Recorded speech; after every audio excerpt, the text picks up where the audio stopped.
শুভেচ্ছা আমন্ত্রণ দেশ জনপদ লাইভে সঙ্গে আছি আমি ডানা ইসলাম। ধীরে ধীরে স্বাভাবিক হয়ে আসছে রাজধানীর জনজীবন। পুলিশের অনুপস্থিতিতে আইন শৃঙ্খলার দায়িত্ব নিয়েছে আনসার সদস্যরা। ট্রাফিক নিয়ন্ত্রণে স্বেচ্ছায় কাজ করছেন ছাত্ররা। এ নিয়ে আলোচনাতে এই মুহূর্তে শাহবাগ থেকে যুক্ত হচ্ছেন সহকর্মী মাজহারুল ইসলাম। মাজহার, কেমন দেখছেন রাজধানীর পরিস্থিতি? বিস্তারিত আমাদেরকে জানাবেন।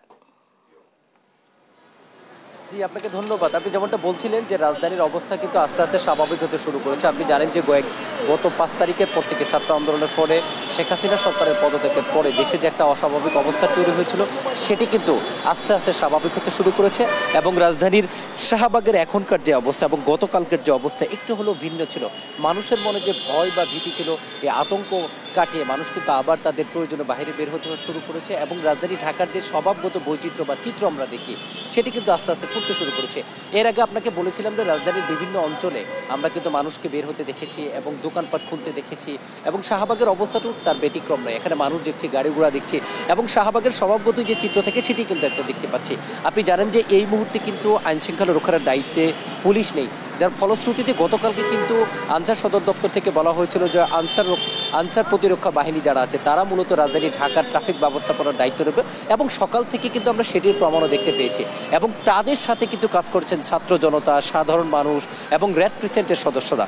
এবং আপনাকে আরেকটি তথ্য বলে রাখি, এই যে মানুষের একটা দায়িত্ববোধ, আমরা সাধারণ মানুষের সাথে কথা বলেছিলাম যারা স্বেচ্ছায় কাজগুলো করছে, যারা যেটা বলছেন যে এই দেশটা আমাদের সবার এবং এই দেশটা কোনো রক্ষার দায়িত্ব আমাদের সবার, এবং তারা যেটা বলছেন সাধারণ মানুষ যেন যারা এই কাজগুলো করছে তাদেরকে সহযোগিতা করে এবং তারা যেন ট্রাফিক আইনগুলো মেনে চলে যাতে করে এই দেশটা দ্রুত আবার স্বাভাবিক অবস্থায় ফিরে আসে। এবং আমরা কিন্তু বিভিন্ন রাজনৈতিক দলের কর্মীদেরও দেখেছি এই ট্রাফিক সিগন্যালের ব্যবস্থাপনা নিয়ন্ত্রণের কাজে এবং সাধারণ মানুষও তাদের সাথে কথা বলছেন এবং ক্ষেত্র বিশেষ আমরা তাদেরকে দেখছি অনেকেই খাবার দিয়ে যাচ্ছেন। শিক্ষার্থীদের সাথে আমরা কথা বলেছিলাম, তারা যেটি বলেছে একটা দায়িত্ববোধের জায়গা থেকে মূলত তারা এই জায়গাটিতে এসছে। এবং আমরা আরেকটু তথ্য আপনাকে দিয়ে রেখি, আমরা কিন্তু ফায়ার সার্ভিসের কর্মীদেরকে রাজধানীর হাইকোর্ট মোড়ে তাদেরকে ট্রাফিক সিগন্যালের দায়িত্ব পালন করতে দেখেছি। তারা যেটি বলেছে তাদের মহাপরিচালকের নির্দেশে তারা মূলত ট্রাফিক ব্যবস্থাপনা নিয়ন্ত্রণে কাজ করছেন। এবং আমরা এই যে অবস্থা দেখছি, সাধারণ মানুষ যেভাবে এগিয়ে আসছে তাদেরকে ছাত্রদের সহযোগিতা করতে, একই সাথে এই পরিবেশটাকে স্বাভাবিক করতে, সেই চিত্র কিন্তু আমরা দেখছি এবং সকাল থেকে দেখছিলাম। গতকালকের যে চিত্র ছিল আজকের চিত্র অনেকটাই ভিন্ন। আপনি জানেন যে গতকালকে ছাত্র জনতা এবং শিক্ষার্থীদের মাধ্যমে এবং শিক্ষক এবং বিভিন্ন ব্যক্তির সমন্বয়ে কিন্তু একটা অন্তর্বর্তীকালীন সরকারের রূপরেখা দেওয়া হয়েছে এবং যার প্রধান হতে যাচ্ছেন ডক্টর ইউনূস। এবং এর পরবর্তীতেই কিন্তু সবকিছু স্বাভাবিক হতে শুরু করে এবং এখানকার যে পরিস্থিতি সেটি দেখছি শাহবাগের এখানকার অবস্থিতি একেবারেই স্বাভাবিক এবং মানুষ আশা করছেন সবকিছু আরও দ্রুত সময়ের মধ্যে স্বাভাবিক হবে, বাংলাদেশ আবার তার স্বরূপ ফিরে পাবে। এই ছিল মূলত রাজধানীর শাহবাগ থেকে আমার কাছে সর্বশেষ তথ্য। মাজহার, ধন্যবাদ আপনাকে। রাজধানীর শাহবাগ থেকে সেখানকার সার্বিক পরিস্থিতি জানাচ্ছিলেন আমাদের সহকর্মী। রাজধানীর বিভিন্ন সড়কে ট্রাফিক নিয়ন্ত্রণে ছাত্রদের পাশাপাশি কাজ করছেন বিভিন্ন কর্পোরেট কোম্পানির সিকিউরিটি গার্ডরা। এ নিয়ে আলোচনাতে গুলশান 2 মোড় থেকে যুক্ত হচ্ছেন সহকর্মী ফজলে এলাহি আদিত্য। আপনি তো গুলশান 2-এ আছেন, সেখানকার ট্রাফিক নিয়ন্ত্রণে ছাত্র ও সিকিউরিটি গার্ডদের তৎপরতা কেমন দেখছেন আমাদের জানাবেন। জি ডানা, আপনি যেমনটি বলছিলেন যে ছাত্ররা কিন্তু সকাল থেকে রাজধানীর বিভিন্ন পয়েন্টে কিন্তু তারা মোতায়েন রয়েছে এবং এর পাশাপাশি আমি যে স্থানটিতে আছি সেখানে কিন্তু দেখেছি যে কর্পোরেট কোম্পানি যে সিকিউরিটিগুলো রয়েছে, কর্পোরেট কোম্পানির সিকিউরিটিগুলো কিন্তু যে রাস্তার দৃশ্য যেন সঠিক থাকে এবং যানবাহনে যেন মানুষের বেগ পেতে না হয় সেই ক্ষেত্রে কিন্তু নিজ উদ্যোগে কিন্তু তারা মূলত এই ট্রাফিক ব্যবস্থাপনাগুলো করে যাচ্ছেন। তবে সকাল থেকে রাজধানীর বিভিন্ন পয়েন্টে আমরা এই ধরনের কার্যক্রম দেখেছি। ছাত্রদের পাশাপাশি কিন্তু যে আম জনতা সেই জনতারা কিন্তু মাঠে আসছেন এবং তারা বিভিন্ন রকম এই যে ট্রাফিক ব্যবস্থাপনা সেই ট্রাফিক ব্যবস্থাপনায় কিন্তু কাজ করে যাচ্ছেন। আপনাকে আরেকটি জিনিস বলে দিই যে যেহেতু অফিস আদালত এবং অন্যান্য সকল প্রতিষ্ঠান খোলার কারণে কিন্তু রাজধানী কেন্দ্রিক যে অফিস এবং আমরা যে স্থানটিতে রয়েছি গুলশান কেন্দ্রিক যেই কর্পোরেট কোম্পানি থেকে শুরু করে অন্যান্য অফিসগুলো যে খোলা হয়েছে এবং তারই ধারাবাহিকতায় কিন্তু মানুষরা কিন্তু তাদের গন্তব্যে পৌঁছানোর জন্য রাস্তায় বেরোচ্ছেন এবং তার কারণেই কিন্তু অনেক যানজটের সৃষ্টি হয়েছে সকালবেলা থেকে। কিন্তু ছাত্র জনতার সম্মিলিত প্রচেষ্টায় কিন্তু মূলত এই যে ট্রাফিক ব্যবস্থাপনা, সেই ট্রাফিক ব্যবস্থাপনা কিন্তু তারা চালিয়ে যাচ্ছে এবং তার পাশাপাশি কিন্তু কর্পোরেট কোম্পানিগুলোর বিভিন্ন সিকিউরিটি থেকে শুরু করে আনসার ব্যাটালিয়নরাও কিন্তু এই ট্রাফিক ব্যবস্থাপনায় কাজ করে যাচ্ছেন। তবে এখন পর্যন্ত যে ঢাকার যে গণপরিবহন, সেই গণপরিবহনের চাপ কিন্তু আমরা ইতিপূর্বে যেরকম ছিল তেমনটা কিন্তু দেখতে পাইনি। তবে হচ্ছে পরিস্থিতি আরেকটু নাগালে আসার সাথে সাথে কিন্তু আরেকটু স্বাভাবিক হওয়ার সাথে সাথে, অর্থাৎ আইন শৃঙ্খলা বাহিনী কিন্তু যদি পুনর্গঠিত হয় তবে পরবর্তীতেই কিন্তু আমরা এই যে ট্রাফিক ব্যবস্থাপনার যে কার্যক্রম তারা কিন্তু সরাসরি আইন শৃঙ্খলা বাহিনীর কাছেই চলে যাবে। তবে এখন পর্যন্ত কিন্তু ছাত্র এবং হচ্ছে জনতার মাধ্যমেই কিন্তু এই যে ট্রাফিক ব্যবস্থাপনা, সেই ট্রাফিক ব্যবস্থাপনাগুলো করা হচ্ছে এবং এর পাশাপাশি কিন্তু যেই বিভিন্ন উপদেশ থেকে শুরু করে বিভিন্ন পরামর্শ দিচ্ছেন এবং যাতে করে যেন ট্রাফিক রুলস ভায়োলেশন না হয়, ট্রাফিক রুলস অমান্য না করে ট্রাফিক রুলস মেনে যেন সকলেই নিরাপদে গন্তব্যে পৌঁছে যান, সেই ক্ষেত্রে কিন্তু জনতা এবং শিক্ষার্থী সকলে কিন্তু সম্মিলিতভাবে কাজ করছে এই ঢাকার ট্রাফিক নিয়ন্ত্রণে। আমার কাছে এই ছিল সর্বশেষ। ডানা। আদিত্য, ধন্যবাদ আপনাকে। রাজধানীর বাইরেও সারা দেশে স্বাভাবিক হতে শুরু করেছে জনজীবন। এ নিয়ে বিস্তারিত জানাতে ময়মনসিংহ থেকে সরাসরি যুক্ত হচ্ছেন সহকর্মী ইলিয়াস আহমেদ এবং খুলনা থেকে সহকর্মী নূর ইসলাম রকি। শুরুতে যাচ্ছি ময়মনসিংহে। ইলিয়াস, ময়মনসিংহের সার্বিক পরিস্থিতি কেমন দেখছেন, জানাবেন আমাদের। সার্বিক পরিস্থিতি উন্নতি হয়, কিন্তু সড়ক মহাসড়কে বেড়েছে যান চলাচল এবং মানুষের যে কর্মচঞ্চলতা সেটি কিন্তু বেড়েছে। আজকে সকাল থেকে আমরা দেখেছি মানুষ কিন্তু অফিস আদালতে যাচ্ছেন এবং মানুষ কর্মক্ষেত্রে বের হয়। আমরা দেখেছি ময়মনসিংহ নগরীর প্রত্যেকটি মোড়ে মোড়ে কিন্তু যান চলাচল বেড়েছে, অর্থাৎ যান চলাচল নিয়ন্ত্রণে কিন্তু আমরা দেখেছি যে আনসার সদস্য এবং স্বেচ্ছাসেবী যারা আছেন তারা কিন্তু সকাল থেকেই কাজ করেছেন। আমরা সকাল থেকে ময়মনসিংহ নগরীর টাউন হল মোড়, নতুন বাজার ঘুরেছি এবং এখন রয়েছি গাঙ্গিনার পার মোড়ে রয়েছি। এই এলাকাটি একটি বাণিজ্যিক এলাকা, এখানে কিন্তু ময়মনসিংহ শহরের মানুষ কিন্তু কেনাকাটা করার জন্য এবং নানান কাজে কিন্তু এই গাঙ্গিনা পার এসে থাকেন এবং আপনি দেখতেই পাচ্ছেন যে একেবারেই মানুষ এখানে আসায় কিন্তু একেবারেই যান চলাচল বৃদ্ধি পেয়েছে এবং সেই সড়কে স্বস্তি ফেরাতে কিন্তু আনসার সদস্য এবং বিভিন্ন সংগঠনের স্বেচ্ছাসেবী যারা আছেন তারা কিন্তু কাজ করছেন। এছাড়াও আমরা দেখেছি একেবারেই অন্যান্য যে পরিস্থিতি, অফিস আদালত খুলেছে, অফিস আদালতের লোক সংখ্যা কিছুটা কম আসলেও কিন্তু একটা যে ভয় আতঙ্ক ছিল বিগত সময়ে সেটি কিন্তু অনেকটাই কেটে গেছে এবং সাধারণ মানুষ বলছেন তারা কিন্তু প্রয়োজনে তারা কিন্তু অফিস আদালতে আসছেন এবং দেশের যে পরিস্থিতি সেটি স্বাভাবিক হয় তারা কিন্তু আইন শৃঙ্খলা বাহিনীর সদস্য যারা আছেন তাদেরকে ধন্যবাদ দিয়েছেন। বিশেষ করে একটু বিপাকের মধ্যে রয়েছেন যারা কেটে খাওয়া আছেন এবং রিক্সা এবং ইজি বাইক চালক যারা রয়েছেন তারা বিগত 1 মাস ধরে কিন্তু তাদের খুব একটা আয় উন্নতি হয়নি, সেই খরা কাটিয়ে তারা আগামীতে ঘুরে দাঁড়াতে চান, সেই বিষয়টি কিন্তু কয়েকজন অটো এবং ইজি বাইক চালক যারা আছেন তারা বলছিলেন।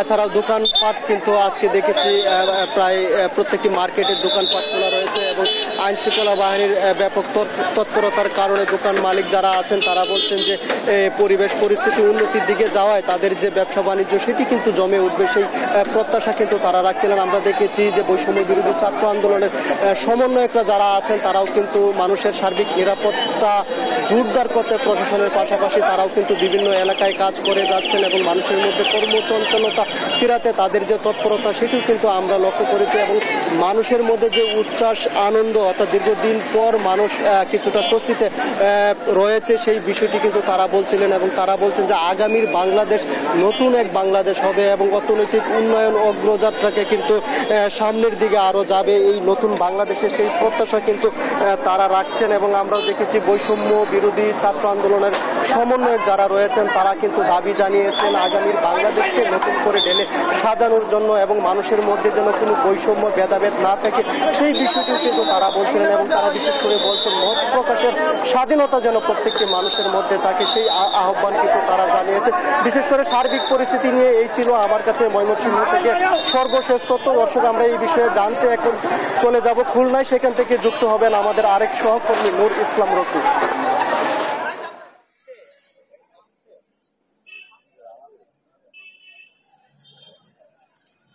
ধন্যবাদ ইলিয়াস।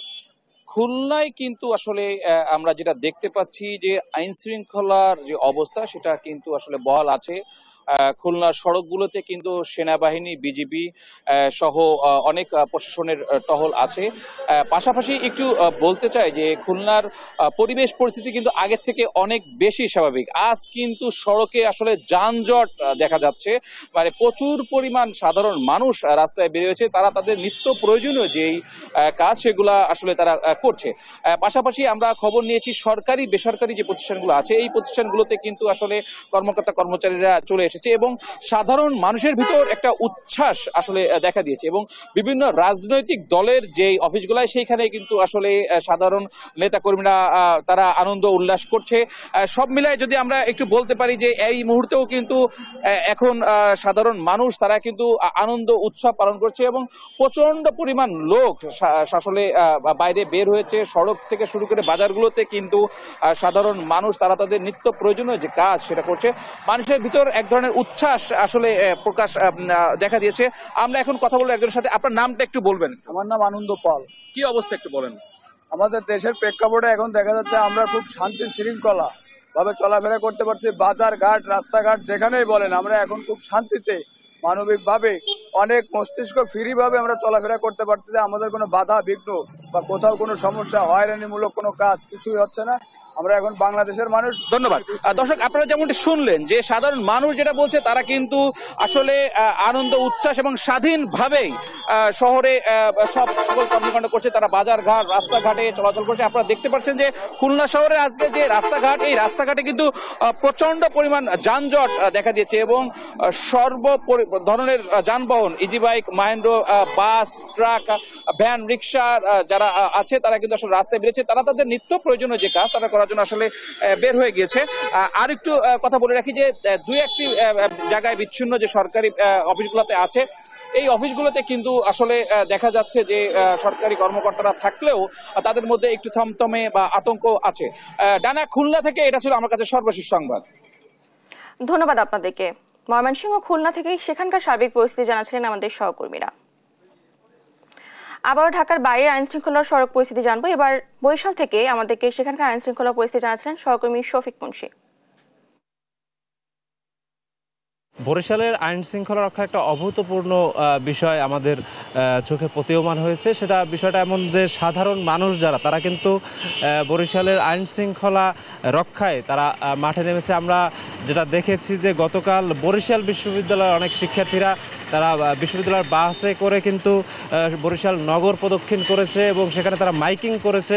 একই সাথে আমরা দেখেছি বরিশালের সংখ্যালঘু সম্প্রদায়ের যে উপাসনালয়গুলো সেগুলো কিন্তু রক্ষার্থে এবং যে কোনো অরাজক পরিস্থিতি মোকাবেলায় সাধারণ ছাত্র জনতা তারা কিন্তু ছিল উপাসনালয়গুলোর সামনে। একই সাথে কিন্তু অনেকে এই যে ট্রাফিকের কাজ সেটিও কিন্তু করেছে যাতে খুব সুনিয়ন্ত্রিতভাবে গাড়ি ঘোড়ার নগরী জুড়ে চলাচল করতে পারে। এবং আমরা এখন বরিশাল মহানগর জামাত ইসলামের যিনি আমির তার সাথে আসলে কথা বলবো।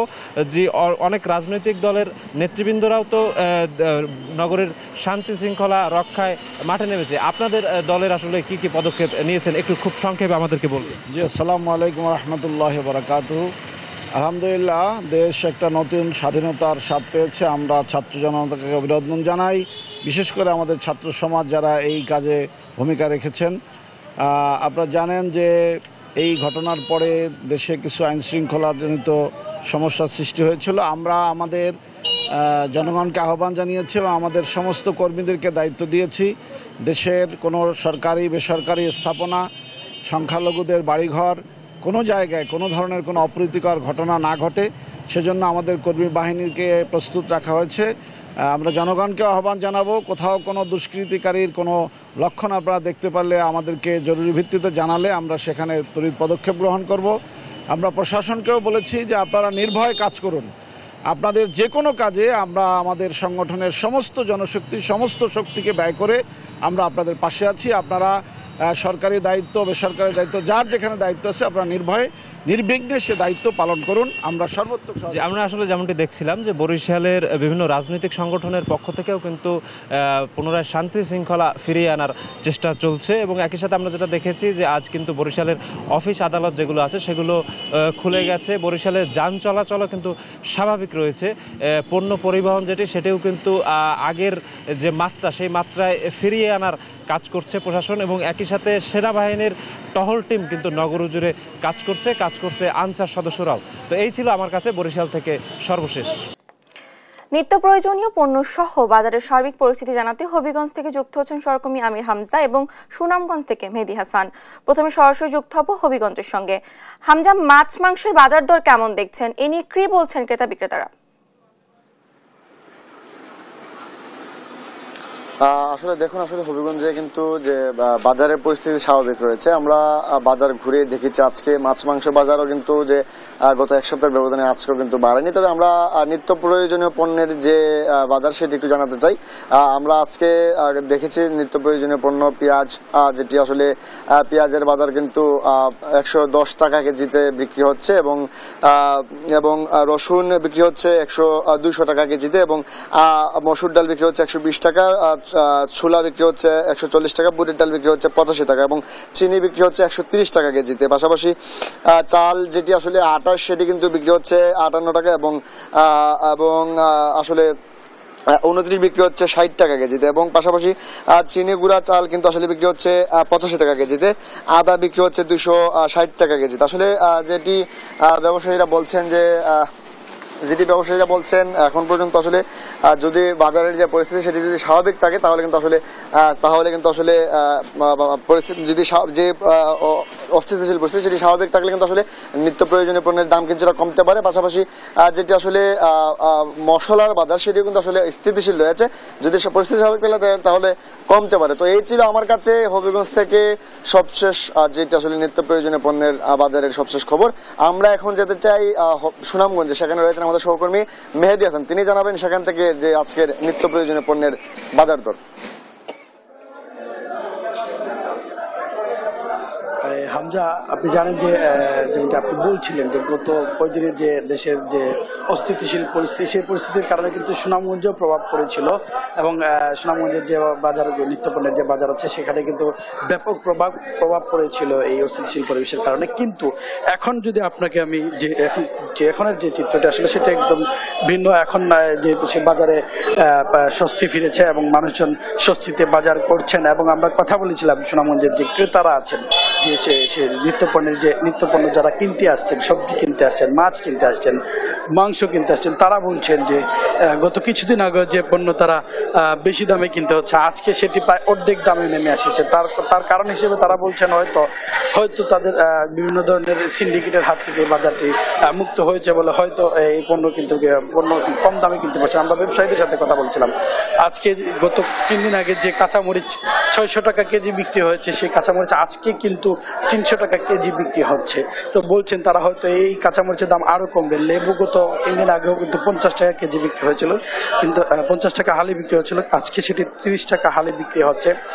শসা আজকে 50 টাকা কেজি বিক্রি করা হচ্ছে এবং মুখী আজকে 100 টাকা কেজি করে ধরে বিক্রি করা হচ্ছে। গত 3 দিন আগে সেই মুখী কিন্তু 150 টাকা কেজি বিক্রি করা হয়েছিল এবং লাউ এখানে প্রতি পিস আজকে 100 টাকা করে প্রতি পিস বিক্রি করা হচ্ছে।